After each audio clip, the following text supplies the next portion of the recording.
Xin chào anh chị và các bạn lại quay trở lại với video tiếp theo của em trên kênh Tuấn Nguyễn Food. Trong video ngày hôm nay thì em sẽ chia sẻ đến anh chị và các bạn cách em làm món đùi gà rán giòn rất là đơn giản nhưng mà ăn rất là ngon. Anh chị và các bạn nào cảm thấy thích thì có thể thực hiện.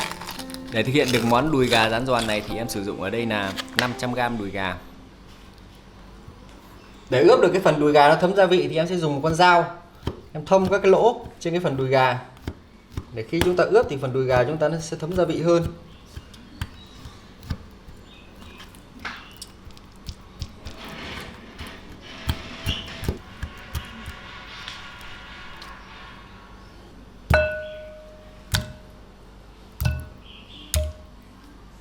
Sau khi thâm xong thì em sẽ tiến hành ướp phần đùi gà. Với nửa kg đùi gà thì em sẽ cho vào đây 1/2 thìa cà phê hạt tiêu,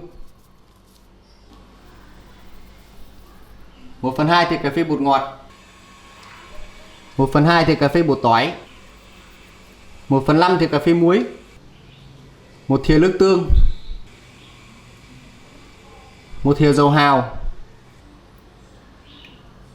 1/2 thìa cà phê tương ớt. Sau đó anh chị sẽ bóp đều lên cho phần đùi gà của chúng ta nó thấm gia vị nhé.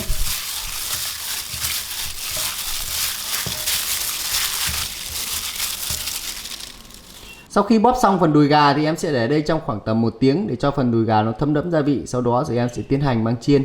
Sau khi phần đùi gà của em đã ướp được khoảng tầm 1 tiếng rồi thì bây giờ em sẽ đem đi tẩm bột để em chiên nhé.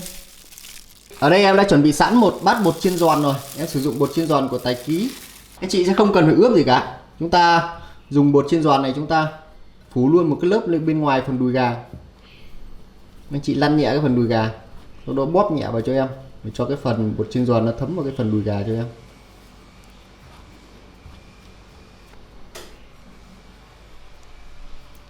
Sau khi xong rồi thì anh chị rũ nhẹ như này cho em. Sau đó chúng ta sẽ cho vào chiên thôi.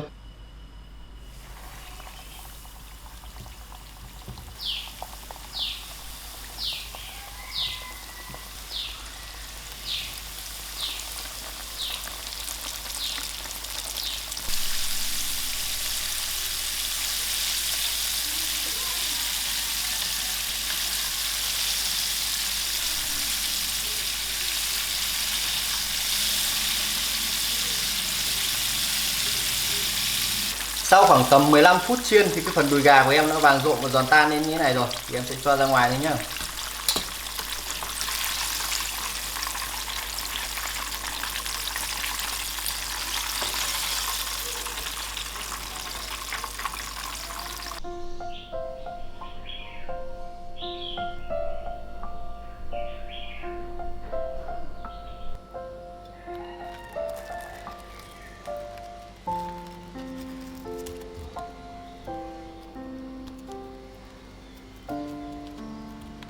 Anh chị này.